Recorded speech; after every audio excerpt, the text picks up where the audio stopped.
حکومت نے وفاقی کابینہ کے اجلاس 17 تاریخ کو طلب کر لی، جس میں حکومت 17 تاریخ کو وفاقی کابینہ میں آئینی مسودہ جو ان کی مرضی کے مطابق ہوگا اسے پیش کریں۔ کابینہ سے منظوری کے بعد آئینی مسودے کی جیسے ہی کابینہ سے منظوری ہوگی اس کے بعد قومی اسمبلی کے اجلاس میں اس مسودے کو پیش کیا جائے گا، پھر اسے وہاں سے قبول یا منظور یا مسترد جو بھی آپ کہہ سکتے ہیں اسے کروانے کی کوشش کی جائے گی۔ اب دیکھنے والی بات یہ ہے کہ کیا حکومت کے ساتھ اس دفعہ بھی عین موقع پر ہاتھ تو نہیں ہو جائے گا؟ کیا حکومت جب مسودہ پاس کرانے جائے گی کسی طرف سے کوئی بڑا سرپرائز تو نہیں ملے گا؟ دوسرا، عمران خان کے ڈاکٹر جس نے جا کے معائنہ کرنا تھا عمران خان کا، اسے اڈیالہ جیل کے باہر کئی گھنٹے کھڑا کرنے کے بعد واپس بھیج دیا۔ کیا دال میں کچھ کالا تو نہیں؟ بسم اللہ الرحمن الرحیم، والصلاۃ والسلام علیک یا سیدی یا رسول اللہ، الصلاۃ والسلام علیک یا سیدی یا حبیب اللہ۔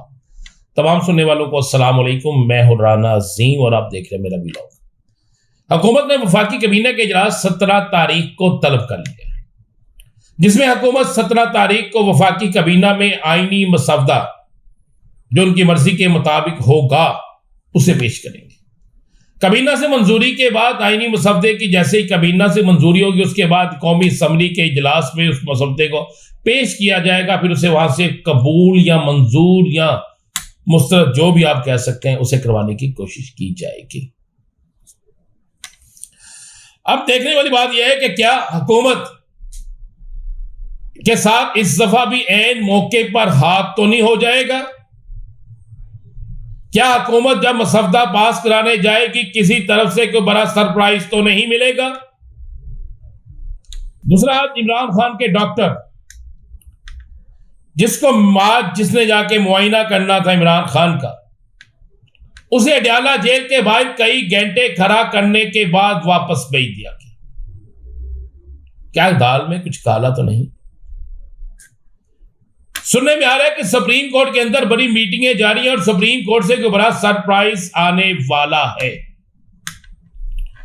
ان خبروں میں آج آپ سے تفصیلی بات کریں گے، لیکن اس سے پہلے میں ایک بات یاد دلانا چاہتا ہوں۔ مجھے اچھی طرح یاد ہے کہ تحریک انصاف کے رؤف حسن نے جب ایک انڈین چینل پر یا انڈین صحافی سے گفتگو کی تو بڑا بویلا مچا، اتنا بویلا مچا کہ کہا گیا کہ جناب انہوں نے یہ گفتگو کی ہے، یہ ملک دشمن ہے، انہوں نے جناب غدار ہے، یہ پتہ نہیں کیا کیا ان کے لوازمات سے ان کو نوازا گیا، کیا کیا الزامات کی زد میں وہ آئے۔ لیکن جناب میاں نواز شریف صاحب کا انڈین صحافی کو دیا گیا انٹرویو اور یہ کہہ رہا کہ بہت جلد نریندر مودی اور ہم اکٹھے بیٹھے ہوں گے، اس کے بعد کیا کہا جائے؟ اگر کوئی اور سیاسی جماعت، کسی بھی سیاسی جماعت کو شخص جو ان کے مخالف ہو سیاسی جماعت، اگر وہ کسی غیر ملکی صحافی سے بات کرے تو ہم کہیں گے کہ وہ غدار ہے، اور اگر خود بات کریں تو پھر محب وطن سے بڑا تغمہ جو ہوتا ہے اس سے بھی بڑا تغمہ وہ دیا جاتا ہے۔ آج پاکستان کی سیاست میں غدار، مخبر ایسے لفظ کب ختم ہوں گے؟ لیکن میں نے کہا میں اپنے ولاگ کے ذریعے ایک تھوڑا سا یاد دلا دوں کہ کچھ چیزیں ایسی ہوتی ہیں جن کا یاد ہونا ضروری ہے، کچھ چیزیں ایسی ہوتی ہیں جن کے سامنے آنے سے بہت سی چیزوں پر چھائی ہوئی گٹا ختم ہو جاتی ہے۔ بات کرتے ہیں سب سے پہلے عمران خان کی، بانی تحریک انصاف کی۔ تحریک انصاف نے 15 تاریخ کے احتجاج کی کال دی ہوئی تھی، رات گئے حکومت کی طرف سے یہ پیغام دیا گیا کہ جناب آپ کے مطالبے کو مان لیا گیا ہے۔ تمام ٹی وی چینلز نے اس باقاعدہ خبر کو چلایا، کہا گیا کہ آپ کے ڈاکٹر جو ہے وہ عمران خان سے ملاقات کر سکتے ہیں، ان کا طبی معائنہ کر سکتے ہیں۔ اہم ترین ذرائع کہتے ہیں کہ عمران خان کے ذاتی ڈاکٹر عاصم یوسف اڈیالہ جیل میں عمران خان کا طبی معائنہ کرنے کے لیے گئے تو کئی گھنٹے انہیں وہاں کھڑا رکھنے کے بعد یہ کہہ دیا گیا کہ آپ نہیں بلکہ پمس کے ڈاکٹر آ کر یہاں معائنہ کر سکتے ہیں۔ جب اس ضمن میں میں نے تحریک انصاف کے کچھ لوگوں سے رابطہ کیا کہ آپ کے ساتھ کیا کمٹمنٹ ہوئی تھی، تو تحریک انصاف کے لوگوں نے کہا کہ ہمارے ساتھ تو یہ کمٹمنٹ ہوئی تھی کہ آپ عمران خان کا ذاتی معالج آ کے چیک کرے گا اور وہ تسلی بخش جواب جو بھی ہوگا کہ وہ ٹھیک ہے یا نہیں وہ دیا جائے گا۔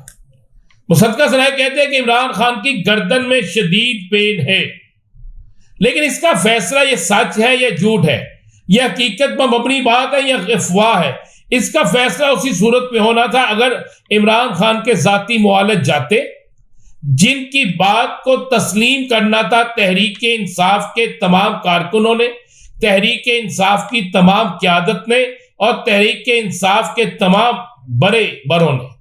سننے میں ہے کہ اس کے بعد جیسے ہی پتہ چلا کہ ڈاکٹر عاصم یوسف کو واپس بھیج دیا گیا ہے اور ڈاکٹر عاصم یوسف واپس چلے گئے ہیں، تو اس کے بعد فوری طور پر اس کے بعد تحریک انصاف کی اہم ترین قیادت کو یہ پیغام ملنا شروع ہو گیا کہ اب آپ فیصلہ کریں کہ اس کانفرنس کے بعد آپ نے کیا لایا عمل اختیار کرنا ہے۔ سننے میں آیا کہ کوئی بڑا لایا عمل تیار ہونے جا رہا ہے۔ اب ذرا بات کرتے ہیں آئینی ترمیم کے حوالے سے۔ آئینی ترمیم تیار ہو گئی ہے، آئینی ترمیم کا مسودہ تیار ہے، بینچ ہوگا آئینی ترمیم میں۔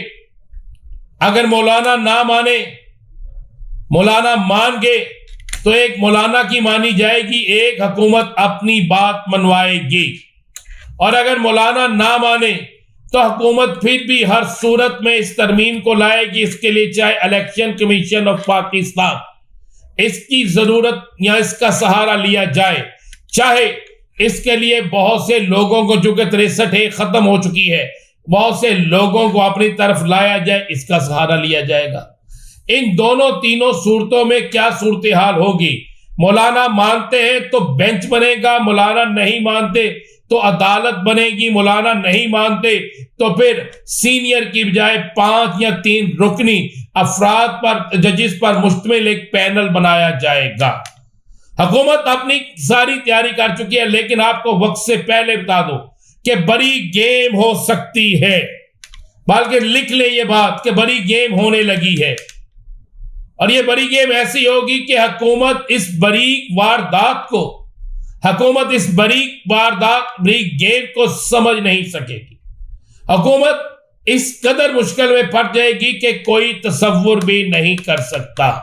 میرے پاس اہم ترین ذرائع سے یہ چیز موجود ہے، اور اہم ترین ذرائع اس بات کی تصدیق کر رہے ہیں کہ پاکستان کی سپریم کورٹ میں مسلسل میٹنگیں چل رہی ہیں، اور پاکستان کی سپریم کورٹ میں چلنے والی میٹنگوں میں کوئی بڑا سرپرائز آنے والا ہے، اور یہ بڑا سرپرائز بھی انہی دنوں میں آئے گا جن دنوں میں آئینی ترمیم آنے والی ہوگی یا آئینی ترمیم آ رہی ہوگی۔